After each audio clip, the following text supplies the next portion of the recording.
स्वागत है। आज हम स्टार्ट करने वाले पांचवें पार्ट का 5.4। इसके पहले 5.1, 5.2 और 5.3 फिनिश हो चुका है, तो उसको पहले जाके आप एक बार देख लीजिएगा, ठीक है। तो आज स्टार्ट करते हैं 5.4 का पहला सवाल पढ़ लेते हैं, क्या दिया गया है। तो सवाल करने से पहले आप एक सूत्र ऊपर ध्यान दीजिए। इस पूरे प्रश्न संग्रह में 5.4 में हमको ये सूत्र का बहुत ज्यादा जरूरत है, मीन्स यही सूत्र काम में आने वाला है। क्या होता है? P ऑफ A बराबर घटना A के नमूना घटकों की संख्या, जो घटना A रहेगी उसके नमूना घटकों की संख्या बटे नमूना अवकाश के कुल घटकों की संख्या। तो कहने का मतलब क्या है कि P ऑफ A बराबर नंबर ऑफ A बटे number of S। P of A कैसे निकलेगा? पहले नंबर ऑफ A निकालेंगे, ठीक है ना। मतलब जो घटना A है उसकी पहली संख्या ज्ञात करेंगे, और जो आपका नमूना अवकाश है, नमूना घटक संख्या निकालेंगे उसका, ठीक है। उसके बटे कर देंगे P ऑफ A निकलेगा। सर यहाँ P4 क्या हो गया? P4 हो गया प्रोबेबिलिटी, क्योंकि संभाव्यता को इंग्लिश में क्या कहते हैं? प्रोबेबिलिटी कहते हैं। तो A की प्रोबेबिलिटी कैसे निकलेगी? घटना A के नमूना घटक से, मतलब A के जितने घटक रहेंगे उसको बटे जो S है ना उसके अंदर कितने घटक है, दोनों को भाग दे देंगे और आंसर आ जाएगा। और एक बात इंपॉर्टेंट है, ध्यान रखना, संभाव्यता में कभी भी आंसर 1, 2, 3, 4 मतलब पूर्ण संख्या कभी भी नहीं आएगी, कभी नहीं आएगी। हमेशा संभाव्यता का आंसर बटे में आएगा, जैसे 1/2, 3/4, 5/10, ठीक है, 1/4। तो इस तरह बटे में आएगा आंसर हमेशा। आपकी संभाव्यता में कभी भी आंसर 1, 2, 3 मतलब पूरी संख्या कभी नहीं आने वाली है। और सर ये फॉर्मूला लगाएंगे कब? जब सवाल में लिखे रहेगा संभाव्यता ज्ञात करो। जब सवाल में क्या लिखे रहेगा? संभाव्यता ज्ञात करो, तो हम क्या करेंगे? P ऑफ का फॉर्मूला लगा दिया जाएगा। अब यहाँ पर घटना A है तो यहाँ पर A लिखेंगे, अगर घटना B का निकालना है तो B लिखेंगे, और घटना C का निकालना है तो नंबर ऑफ B बटे नंबर ऑफ S लिखेंगे घटना B के लिए, ठीक है। अगर C के लिए निकालना है नंबर ऑफ C बटे नंबर ऑफ S लिखेंगे, ठीक है ना। सिंपल सा फॉर्मूला है, इसी सूत्र का उपयोग करके हम लोग आगे का सवाल करने वाले। चलो पहला सवाल पढ़ लेते हैं। दो सिक्के को उछालने पर निम्नलिखित घटनाओं की संभावना ज्ञात करो। दो सिक्के उछालने, पहली बात क्या है? दो सिक्के आपको उछालने हैं, तो पहले मैं S लिख देता हूं, हल। दो सिक्के उछालने तो आपको मालूम है,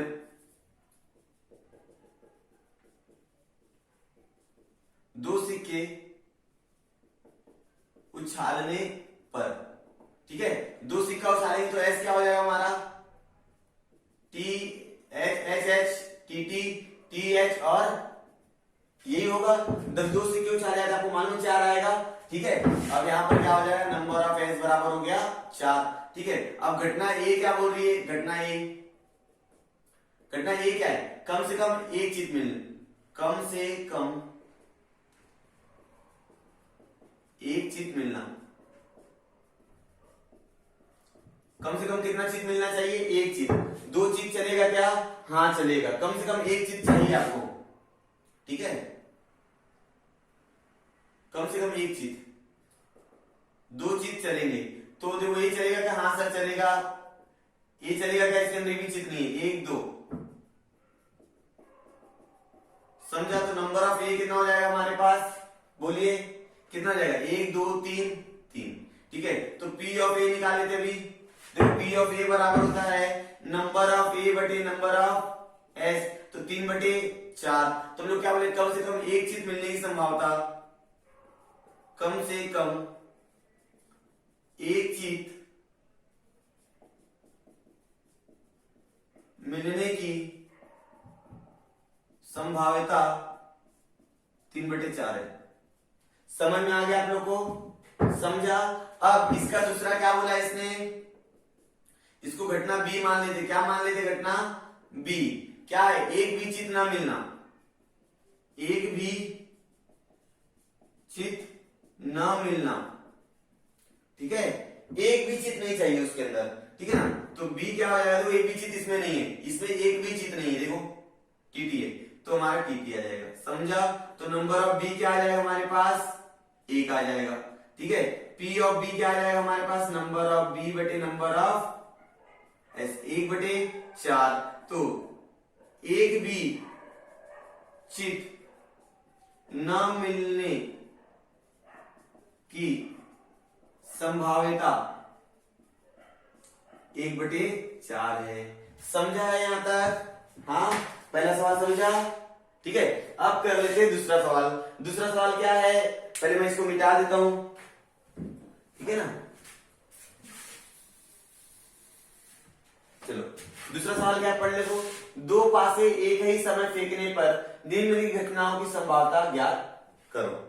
दो पासे एक साथ आप फेंकते हो तो निम्नलिखित घटनाओं की संभावना ज्ञात करो। घटना यहाँ पर कितनी? 3 है, 1 2 3। पहली घटना क्या है, संख्याओं का योगफल कम से कम 10। संख्याओं का योगफल क्या होना चाहिए? कम से कम 10। कम से कम 10 मतलब 10 से ज्यादा चलेगा, मतलब 11 और 12 भी चलेंगे। मतलब दोनों संख्याओं जोड़ दिया तो कम से कम आपके पास 10 मिलना चाहिए, और 11 भी चलेंगे और 12 भी चलेगा। ठीक है, अब दूसरी घटना क्या है कि पृष्ठभाग पर आने वाली संख्याओं का योगफल क्या होना चाहिए? 33।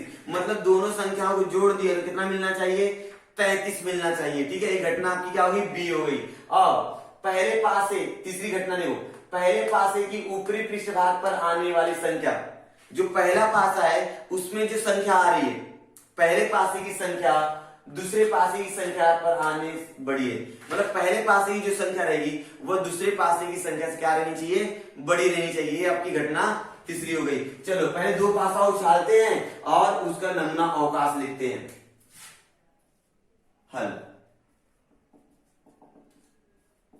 दो पासा उछालने पर, जब आप दो पासा उछालोगे तो एस बराबर हो जाएगा 1 1 1 2 13। ठीक है, यही आएंगे। सिंपल सा ट्रिक है।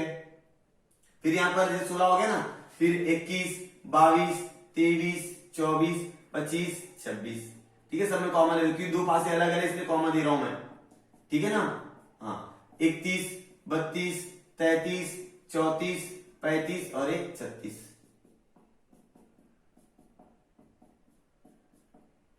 समझे यहां तक? फिर 41 42 43, ये शॉर्टकट है थोड़ा सा, 44 45 46। ठीक है, 51 52 53 54 55 और ये हो जाएगा 56। ठीक है, 61 62 63 64 65 66। यहां तो समझ में आ गया आप लोगों को? ठीक है, ये आप लोग इस तरह से लिख लेंगे। जब दो पासा उछाला जाएगा तो नमूना अवकाश 36 आता है, तो नंबर ऑफ एस कितना आ जाएगा हमारा? 36।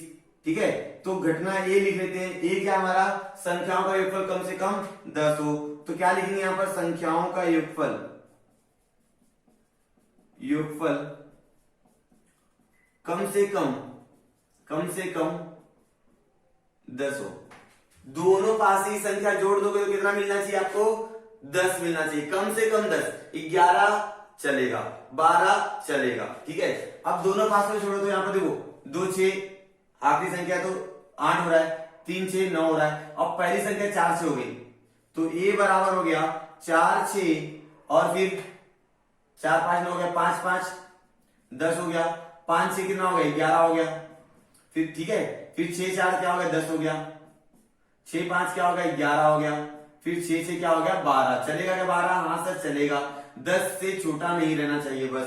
तो नंबर ऑफ ए कितना आ गया हमारा? कितना आ गया बोलो?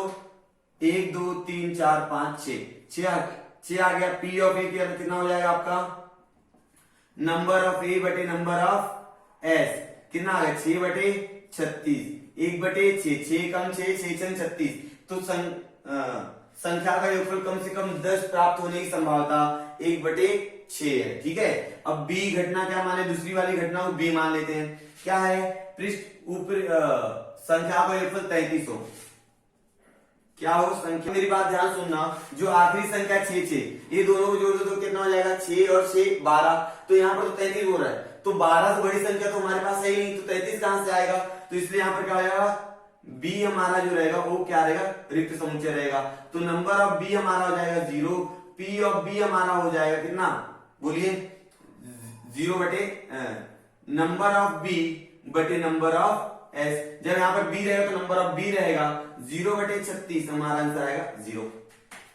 समझ में आ गया? नंबर ऑफ एस हमारे 36 था, देखो 36 लिख दिया है 0। अब सी घटना क्या हमारे पास? सी क्या देखो, पहले पासे के ऊपरी पृष्ठभाग पर आने वाली संख्या, जो पहले पासे की पृष्ठभाग की संख्या है वह दूसरे पृष्ठभाग की संख्या से बड़ी होनी चाहिए। देखो अगर मैं बात करूं एक एक, तो ये क्या है, पहला पासा है, ये पहला पासा है और ये क्या है, दूसरा पासा है। तो पहले पासे की संख्या दूसरे पासे की संख्या से बड़ी होनी चाहिए। जैसे एक से चलेगा क्या, नहीं चलेगा, क्योंकि यहाँ पर पहला पासा दूसरे छोटा है, जबकि हमारी कंडीशन क्या हो रही है, पहले पासे की संख्या दूसरे पासे के पृष्ठभाग की संख्या से क्या होनी चाहिए, बड़ी होनी चाहिए।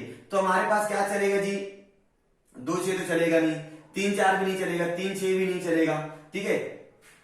पहले पासे की संख्या बड़ी होनी चाहिए, पहले पासे की संख्या क्या होनी चाहिए, बड़ी। 2 1 चलेगा, ठीक है ना, 2 1 2 1 2 2। अब देखो यहाँ पर दूसरा पासा बड़ा हो गया, यहाँ पर देखो दूसरा पासा बड़ा हो गया, ठीक है। अब 3 1 चलेगा क्या, हाँ चलेगा, 3 1 3 2, ठीक है। 3 3 नहीं चलेगा क्योंकि यहाँ पर दूसरा पासा बड़ा हो रहा है, देखो दूसरा पासा बड़ा हो रहा है। 4 1 4 2 4 3, 4 1 4 2 4 3, ठीक है यहां तक।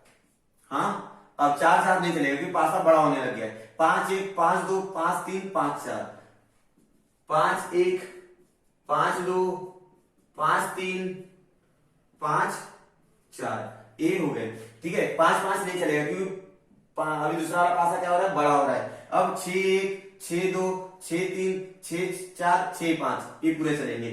6 1 6 2 6 3 6 4 6 5।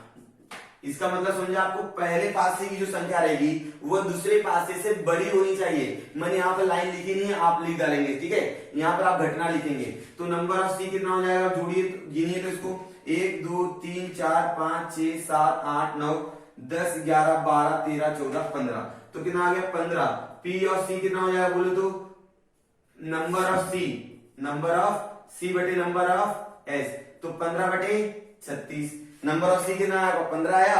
नंबर ऑफ एस कितना आपका 36 है, नंबर ऑफ एस 36, तो 3 से भाग जाएगा, 3 5 15 और 3 1 3 3 9 6, 15 और 36 को 3 से भाग दे दीजिए, आपका 5 बटे 12 आ जाएगा, ठीक है। ये आपको 2 सवाल समझ में आ गए।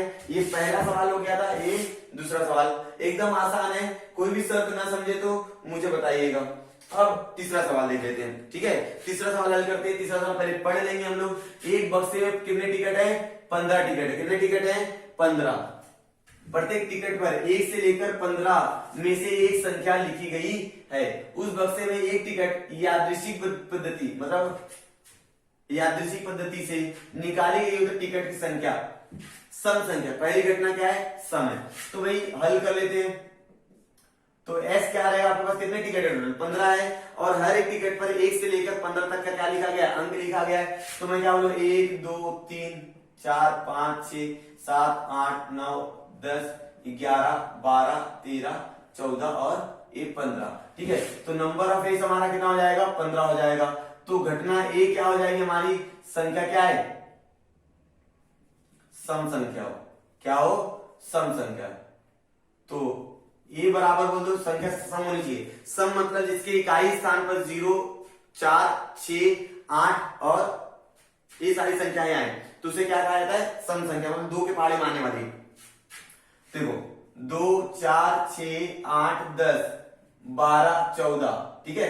अब 14 से बड़ा तो कोई संख्या है नहीं यहाँ पर, तो 14 लेंगे। तो नंबर ऑफ ए कितना हो जाएगा हमारे पास, 1 2 3 4 5 6 7, 7 हो गया। पी ऑफ ए निकालना, आपको संभावता निकालनी, यहाँ पर लिखा है संभावता ज्ञात करो। सवाल में क्या लिखा है, संभावता ज्ञात करो। तो हमारा क्या है, पी ऑफ ए, तो नंबर ऑफ ए हो जाएगा हमारे पास नंबर ऑफ ए बटे नंबर ऑफ एस, तो 7 बटे 15, समझा। तो सम संख्या होने की संभावना, सम संख्या होने की संभाव्यता 7 बटे 15 है, ठीक है। संभावना कितनी, 7 बटे 15 है, ठीक है। यहां तक। अब दूसरा उसको बी मान लेंगे, घटना क्या मान लेंगे, बी मान लेंगे। क्या बोला है, संख्या 5 की गुणज हो। संख्या क्या होनी चाहिए, 5 की गुणज। 5 की गुणज मतलब 5 के पहाड़े में आने वाली। 5 हो गया, 10 हो गया, 15 हो गया, 20 हो गया, ये सारी संख्याएं क्या है, 5 की गुणज है। क्या है, 5 की गुणज। संख्या 5 की गुणज हो, संख्या क्या होनी चाहिए, 5 की गुणज होनी चाहिए। तो बी हमारा क्या आ जाएगा बोले तो 5, 10, 15, यही 3 संख्या मिलेंगी। ये तो 5, 10, 15, ठीक है ना। 5 के गुणज 5 के पहाड़े में आने वाली संख्याएं, सारी संख्या लिख देंगे हम लोग। तो नंबर ऑफ बी कितना हो जाएगा हमारे पास 3, पी ऑफ बी कितना हो जाएगा हमारे पास, नंबर ऑफ बी बटे नंबर ऑफ कितना हो जाता है एस, 3 बटे 15, ठीक है। नंबर ऑफ बी का मान कितना 3 है, नंबर ऑफ एस का मान कितना है 15 है, ठीक है। अब क्या हो जाएगा 3 एकम 3, 3 बचे 15, ऊपर और नीचे 3 से क्या कर दिया भाग दे दिया, क्या कर दिया भाग दे दिया। तो हम लोग क्या बोलेंगे संख्या 5 की गुणज होने की संभाव्यता 1/5 है।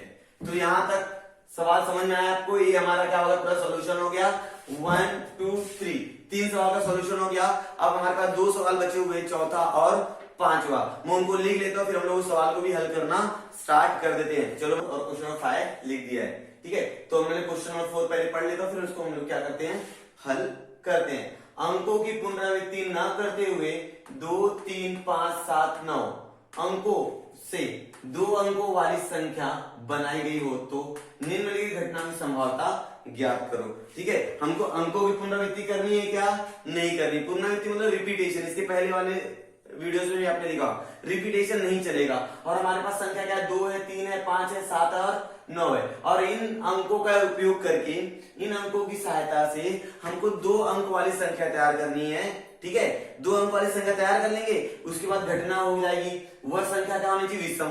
विषम मतलब ऐसी संख्याएं जो 2 के पहाड़े में नहीं आती है। मैंने बहुत बार आप लोगों को बोला है विषम मतलब ऐसी संख्या जो 2 के पहाड़े में नहीं आती हो। अगर आपने देखा वो 2 के पहाड़े में नहीं आ रही है तो क्या होगी विषम संख्या होगी। वह संख्या 5 की गुणज। 5 की गुणज मतलब ऐसी संख्या जो 5 के पहाड़े में जाती हो, जैसे 5, 10, 15, 20, 25, 30, 35, ये सारी संख्याएं क्या है 5 की गुणज है, ठीक है। तो चलो मैं 2 अंक वाली संख्या बनाना शुरू करूं। चलो स्टार्ट कर लेते हैं। आजा हल। सबसे पहले मेरे पास संख्या क्या है 2, 3, 5, 7 और 9। ये मेरे पास क्या अंक है और इन अंकों का उपयोग करके मुझे 2 अंकों वाली संख्या तैयार करनी है। लेकिन मुझे एक बात का ध्यान रखना है कि अंकों की पुनरावृत्ति नहीं होनी चाहिए, ध्यान से कीजिएगा।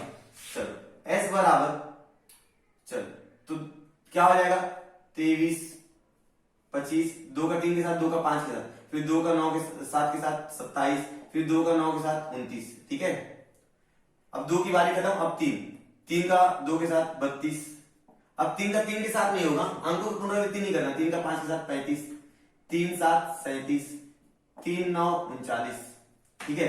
अब 3 का होगा 5 का, 5 2 52, 5 3 53, 5 5 नहीं चलेगा, 5 7 57, 5 9 59, ठीक है। अब 7 2 72, 7 3 73, 7 5 75, 7 7 चलेगा क्या, नहीं चलेगा, 7 और 9 चलेगा, ठीक है। अब 7 हो गया, 9 की बारी, 9 2 9 3 9 5 9 7, ठीक है। ये हमारे 2 अंक वाली संख्या तैयार होके रेडी हो गई है, ठीक है। अब क्या करेंगे नंबर ऑफ एस लिखेंगे। तो कितना आ जाएगा 1 2 3 4 5 6 7 8 9 10 11 12 13 14 15 16 17 18 19 20, टोटल 20 संख्या हमारी तैयार हो चुकी है। आप गिन लीजिएगा। अब घटना ए, घटना ए क्या बोली भाई, वह संख्या सम हो। वह संख्या क्या होनी चाहिए सम। सम का मतलब क्या होता है कि दी गई संख्या 2 के पहाड़े में भाग जानी चाहिए। तो ए बराबर हो जाएगा, बोलो 23 जाएगा क्या, नहीं, 25 नहीं, 27 नहीं, 29 नहीं, 2 हाँ 32, फिर 35 नहीं, 37 नहीं, 39 भी नहीं, 52 हाँ 52, 53 भी नहीं, 57 भी नहीं, 59 भी नहीं, 72, ठीक है। फिर 73 नहीं, 74 69 92, बस ये संख्याएं हैं जो सम संख्या है, बराबर, जिनके इकाई स्थान पर आपको 0 दिखे, 2 दिखे, 4 दिखे, 6 दिखे, 8 दिखे, वे सारी संख्याएं सम संख्या हो जाती है। तो नंबर ऑफ ए बराबर हो जाएगा 1 2 3 4, तो 4। तो पी ऑफ ए हमारा हो जाएगा नंबर ऑफ ए बटे नंबर ऑफ एस, इसलिए ठीक है 4/20। 4/20 क्या हो जाएगा, 4 एकम 4, 4 पंचे 20, 1/, कितना आ गया 5 आ गया आंसर, ठीक है। तो हम लोग लिखेंगे सम संख्या प्राप्त होने की संभावना 1/5 है। समझा? सम संख्या प्राप्त होने की संभावना कितनी होगी? 1/5। बहुत आसान है, आप लोग पूरा समझ में आ रहा होगा। अब दूसरा, इसको मान लेंगे घटना बी।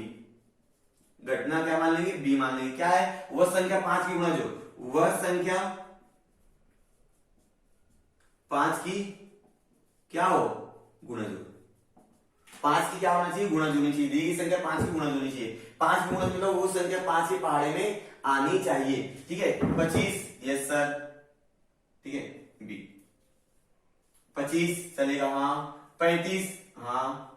फिर बोलो बोलो। 75, यस। और 95, हाँ। तो नंबर ऑफ बी कितना आ गया बोलो तो? 1 2 3 4 4। तो पी ऑफ बी कितना आ जाएगा बोलो तो? नंबर ऑफ बी बटे नंबर ऑफ एस। सिंपल, 4 बटे 20। तो इसका भी आंसर कितना आ गया? 1/5, 20। तो 5 की गुणज प्राप्त होने की संभाव्यता 1/5 है। कितनी है? 1/5 है। तो आपको चौथा सवाल समझा है। अब सवाल देख लेते हैं पांचवा। ठीक है, सवाल पांचवा, ये भी बहुत आसान है। देखिए, अच्छी तरह फेंटी गई 52 पत्तों में से एक पत्ता निकाल लिया गया। कैसे निकाल लिया गया? यादृच्छिक पद्धति से निकाल लिया। ठीक है, तो घटनाओं की क्या ज्ञात करो? संभावना ज्ञात करो। जब भी सवाल में आपको पूछा जाए कि संभावना ज्ञात करो, तो याद आना चाहिए पी वाला फॉर्मूला, पी ऑफ ए। तो 52 पत्तों में 13 पत्ते क्या किसके होते हैं? हुकुम के। 13 पत्ते किसके होते हैं? पान के। 13 पत्ते किसके होते हैं? चीड़ी के। और 13 पत्ते किसके होते हैं? ईंट के। इस तरह मिला के टोटल कितने पत्ते हो जाते हैं? 52। समझ में आ गया? 13 पत्ता हुकुम का, 13 पान का, 13 चीड़ी का और 13 ईंट के। इस तरह से हमारे पास 52 पत्ते में पूरे होते हैं। 52 पत्ते क्या होते हैं? पूरे होते हैं। तो पहली घटना क्या बोली है? ये क्या बोला है? इक्का मिलना। इक्का मिलना। मिलने वाला पत्ता कैसा होता है? इक्का। ठीक है, तो इक्का कितने होते हैं? टोटल 4 इक्का होता है। ठीक है, तो ध्यान देंगे, ईंट का इक्का, चीड़ी का इक्का,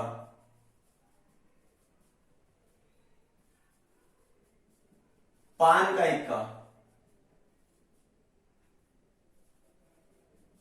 और ईंट, चीड़ी, पान और हुकुम ना, हुकुम का इक्का। इस तरह 4 पत्ते इक्का के होते हैं। तो इक्का कितने पत्ते हो गए? 4। तो नंबर ऑफ ए बराबर कितना हो जाएगा? बोलिए, 4। तो पी ऑफ ए कितना हो जाएगा हमारे पास? नंबर ऑफ ए बटे नंबर ऑफ एस। तो 4/52। अब 4/52 कटेगा। हाँ सर कटेगा।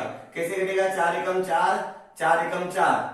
ठीक है, 1 बटे 4 तिया 12, 1/13। समझ में आ गया? तो इक्का मिलने की संभावना, इक्का मिलने की संभावना क्या हो गई?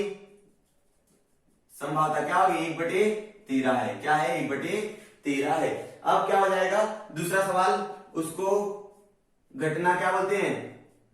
घटना बी। क्या है? हुकुम का पत्ता मिलना। हुकुम का पत्ता मिलना। अच्छा बताओ, हुकुम के कितने पत्ते होते हैं? तो देख लो यहां पर हुकुम का कितना पत्ता है। देखो यहां पर हुकुम का 13 पत्ता है। तो क्या बोलेंगे? बी बराबर 13 पत्ते हुकुम के। किसके? हुकुम के। तो क्या हो जाएगा? नंबर ऑफ बी क्या हो जाएगा हमारे पास? 13। पी ऑफ बी क्या हो जाएगा हमारे पास? नंबर ऑफ बी बटे नंबर ऑफ एस। ठीक है, तो 13 बटे क्या कितना हो जाएगा? 52। नंबर ऑफ बी कितना हमारे पास? 13 है। नंबर ऑफ एस कितना हमारे पास? 52 है। तो क्या हो जाएगा? 13 एकम 13, 13 चौक 52। तो क्या लिखेंगे?